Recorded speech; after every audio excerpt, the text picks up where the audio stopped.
All right, guys, welcome back to another Gmod Fnaf. Well, it's not really a roleplay, but still, today I'm going to teach you how to make a Gmod Fnaf thumbnail using only Gary's mod and my program of choice, Affinity.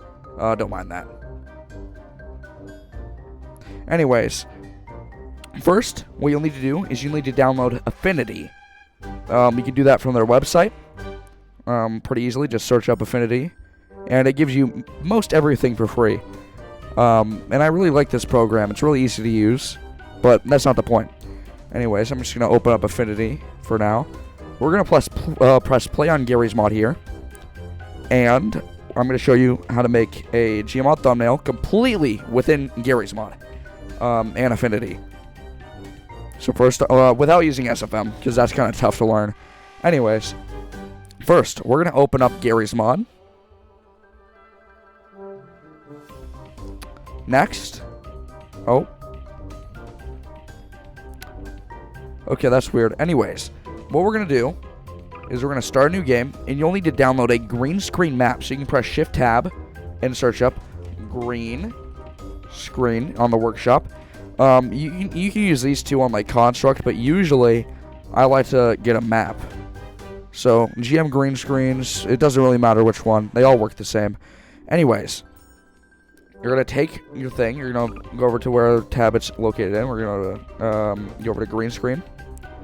Doesn't really matter where you'll find it at. I just find mine in the other section. It could be in Sandbox. But we're just going to open up a green screen real quick.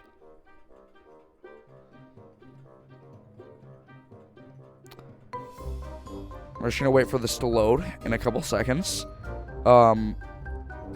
Quick other resources you're going to need is, of course, Five Nights at Freddy's models installed to your Gary's mod.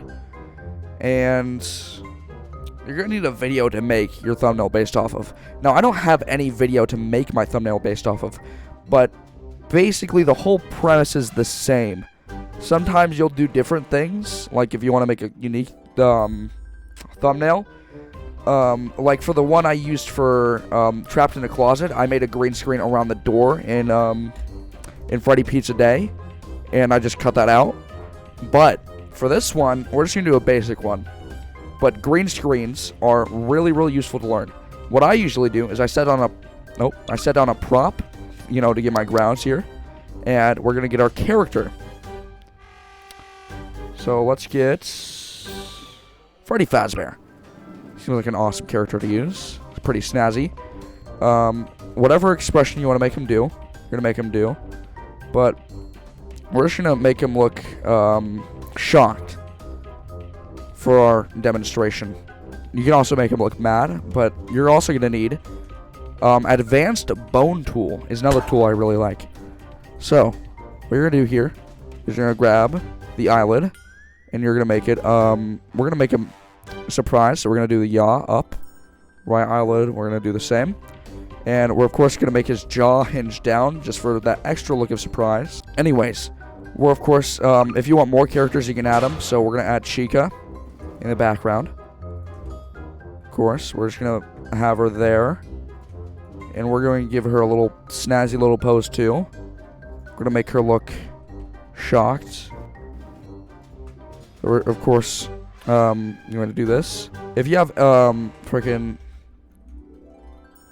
the what? Where's the ragdoll poser? Is it the? Okay, it should be the ragdoll mover, but I don't really care. Anyways, we're gonna make it. You could use the ragdoll poser, which is also another cool tool I use. But we're gonna make her jaw hang down. And we're going to make her... So, with Chica, specifically Spleen's Chica, she has two different sets of eyelids. I'm just going to move the top eyelid, however. Like so. Now, when you have this done, you can just remove your background thing. And we're just going to take a photo, for example. We're only going to use two characters. We're going to take a photo here. Make sure your characters are positioned right. So, Chica isn't in frame, so I want her to face this way. Another useful tool I use is stand pose. So we're going to make her, like, bite her fingernails here. Right? Once you have your characters posed. Okay. Now you're going to take our camera tool, take a picture. I think I like that picture more. Now you're going to quit Gmod entirely. Now we're going to get on to our actual editing part. We're going to go over to FHID, 1080p, because YouTube thumbnails are always 1080p. Now, this is very, very important. If you have a shortcut like I do on my File Explorer, you can go there to your screenshots. But if you don't, you can go over to your Steam, here, Manage, Browse Local Files, and it should be here. Now, what you're going to do here is you're going to grab your green screen that you just made, drag that in. Now what you're going to do here is we're going to go over to Pixel, and you're going to go over to Object Selection Tool. Click on that. Then you're going to go down to this little selection here. There's Selection, Brush, and Flood Select. Usually you want the tolerance to be around 20. So higher tolerances means it's going to select everything that's near that color. Lower tolerances means it's only going to select that color. So usually you'd think you want a really, really low tolerance, but that's not the case. You usually want one around 20. This is around the sweet spot, depending on what you're trying to do. Okay, anyways, when you have that all selected, you're going to go over to Rectangular Marquee, Freehand Selection Tool. You're going to click off like that to make sure you do not select anything. Now you're going to have a gradient background. Depending on what background you're going to use, you can go ahead and import an image, like whatever you're going to do. So what I'm going to do instead is I'm going to go ahead and show you the gradient. For just normal pictures, you don't really need a gradient. So what you're going to do is you're going to navigate over here, FX, and you could click a gradient overlay and just do a simple gradient like that. Make sure it's behind. So you're going to drag this behind, and then you can do a gradient like that. But I'm not going to do that today. Instead, color overlay, I'm going to do blue. A dark, nice blue. Now, what I'm going to do, I'm going to select this lighting tool. This might be one of my favorite tools ever, because now what I can do here is I can do point light. Now, what I'm going to do here is I'm going to make it, that's weird. Alright. I'm going to turn, it usually works. We're not going to load a bump map. Okay. Okay, that's weird. You know what?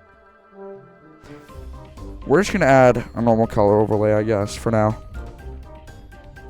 Gradient overlay. So we're going to grab our gradient here. And what we can do instead of doing the spotlight is we can go here. We can go to radial spotlight. And now you want your lighter color to be in the middle, usually. And now we're going to select basically the same color. And we're just going to make it darker. That gives us a nice little spot. A nice little spotlight. Now, usually I like to put the Gmod logo in our thing. So we're going to go over here, image. And if you have the Gmod logo like this, I can put that into my thing. We're just going to drag it into here. And now, depending if you want text, you're going to do this. We're going to put it on our top layer. We're going to make it black. We're going to make it that much opacity. And we're going to do whatever font you want. So make sure that's... What? Never seen that happen before. Why did that happen?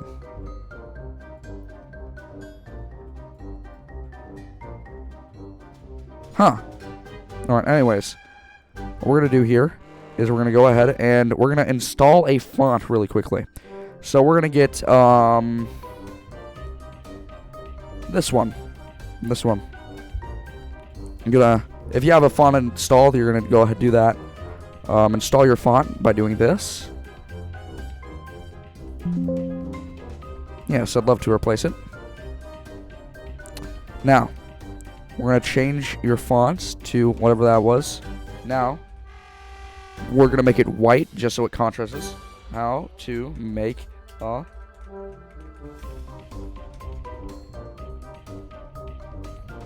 You're going to resize it to your liking. Now we're going to make sure it goes from each side to side.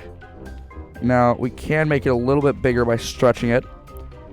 And now, the reason why I wanted that background originally was so then it contrasts a little bit more. There we go. And that should be it for your thumbnail. If you want a picture as the background, you can go ahead and just drag and drop any picture you want. But this will be the conclusion to our tutorial. I did not mean it to take 11 minutes, but, you know, that's fine. If you liked this video, please subscribe. And, yeah. What we're going to do is we're going to export the PNG. And you're just going to name it whatever you like. So we're going to name it How to Make a Thumbnail. And save. And now you can access it right here.